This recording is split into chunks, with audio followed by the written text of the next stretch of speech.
본격적으로 지방선거 얘기입니다. 드디어 지방선거 D-하루죠. 6시간 정도 뒤면 공식 선거운동이 끝나는데 후보들이 마지막 남은 온 힘을 짜내서 우리 유권자의 손을 잡을 겁니다. 오늘은 가장 먼저 부산 북구 갑 현장으로 가겠습니다.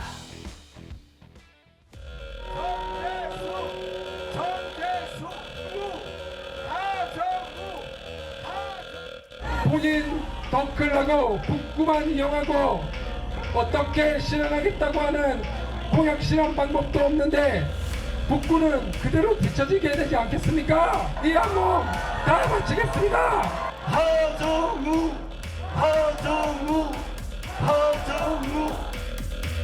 박민식을 아껴줍시다.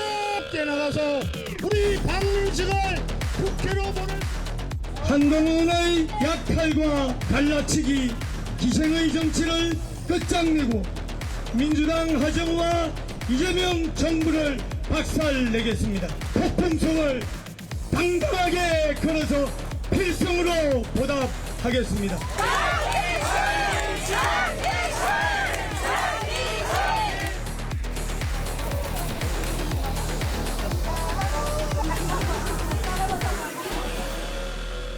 박민식이 하정우 공격하는 거 보셨어요? 하정우가 박민식 공격하는 거 보셨어요?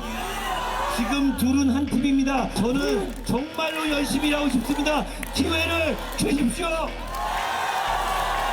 한동훈!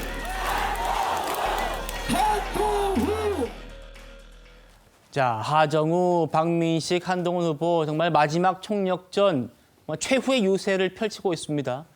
먼저 오후 4시부터요.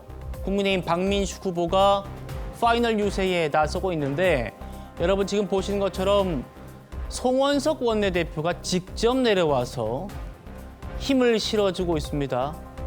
마지막 날 유세를 서울이 아니라 부산, 그것도 부산시장 후보가 아니라 부산 북갑 후보에게 당 투톱 중 한 명인 원내대표가 힘을 실어주고 있는 겁니다. 자, 그리고 한동훈 후보는 잠시 뒤 7시에 구포시장 쌈지공원에서 피날레 유세를 하고요. 하정우 후보는 8시 40분 좀 더 늦게 전재수 후보와 피날레 유세를 앞두고 있습니다. 시간이 7시, 8시 40분이기 때문에 두 분의 현장 그림은 못 보여드릴 것 같고 오늘 오전, 오후, 어제 그림들로 저희가 동등하게 대체해서 보여드릴 겁니다. 먼저 차재훈 교수님께 좀 여쭤보죠. 예.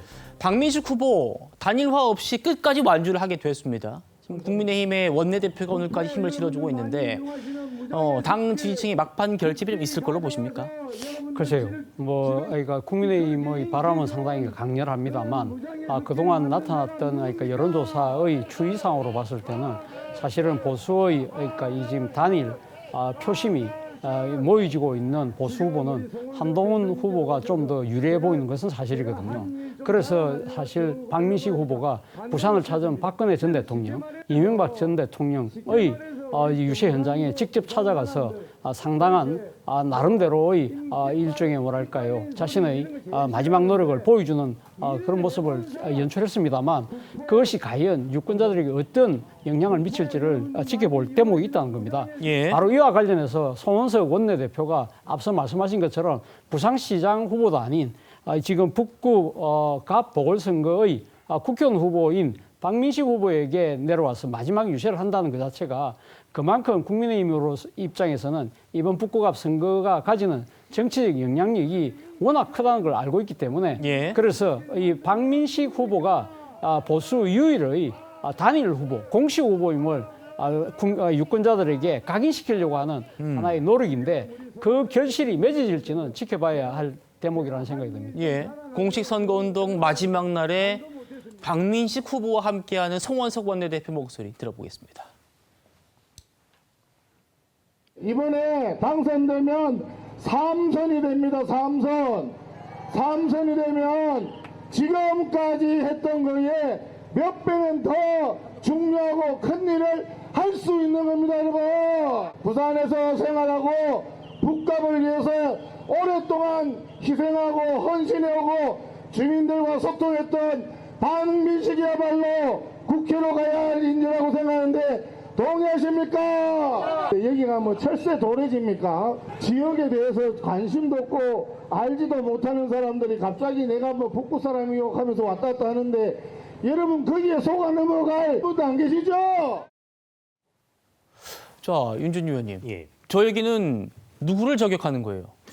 아무래도 지금 현재 국민의힘으로서는 한동훈 후보가 만약에 당선이 된다든지 아니면 박민식 후보보다 높은 득표율이 나왔을 경우에는 이 부산이 국민의힘으로서 얼마나 소중한 또 중요한 지역 거점입니까? 거기서 국민의힘에 대한 일종의 좀 심판론이 일 수 있다라고 하는 위기의식이 있기 때문에 예. 박민식 후보에게 힘을 실어줄 수밖에 없는 상황이고 그렇군요. 또 이명박 전 대통령도 사실상 박민식 후보를 좀 지지하는 듯한 그런 전언이 있으면서 또 이명박 전 대통령이 나쁜 사람을 이겨야 된다 뭐 이런 표현을 했다고 하죠. 예. 여기서 나쁜 사람이 누구냐라고 했을 때 각가지 해석이 나오고 있지만 예. 아무래도 막판에는 좀 이제 박민식 후보에 대한 국민의힘 지지층들의 결집도가 좀 있을 거라고 보이고요. 또 한동훈 후보가 중반 넘어서 이제 이 막판 선거 캠페인 과정에서 상당히 좀 뭐랄까요 하정우 후보와 매우 강하게 부딪히는 양상을 보였습니다. 네거티브 공방도 심해졌고 또 외지인들이 와서 선거를 돕는다 이런 논란이 겹치면서 이런 피로도가 반사 이익으로 박민식 후보에게 좀 도움이 되지 않을까라는 예상도 됩니다. 예. 구전환 변호사님. 자, 그러면 그 말씀인즉슨 지금 이 선거 막판에 국민의힘과 지도부와 박민식 후보의 주요 타겟은 한동훈 후보가 될 수밖에 없다는 얘기인가요? 그렇죠. 그러니까 당선이 안 되더라도 한동훈 후보하고의 관계에서 2등, 3등이 어떻게 되는지가 지도부의 명운을 결정한다. 그 정도의 지금 의미를 갖고 있기 때문에 지도부로서는 뭐 사력을 다해가지고 박민식 후보의 득표율을 굉장히 끌어올리겠다는 생각을 할 수밖에 없는 겁니다.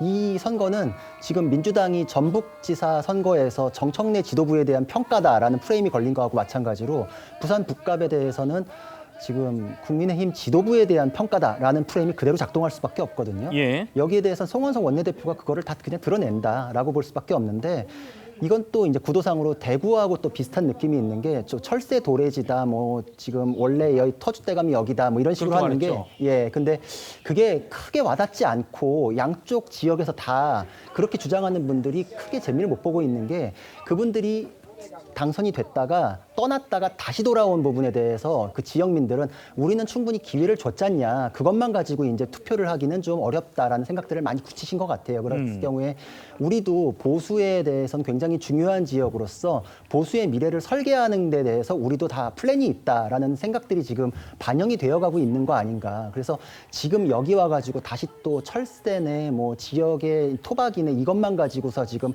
호소하기에는 거대한 그런 설계를 하고 계신 유권자들의 마음을 돌리기엔 좀 많이 늦어진 거 아닌가 이런 생각을 합니다. 예.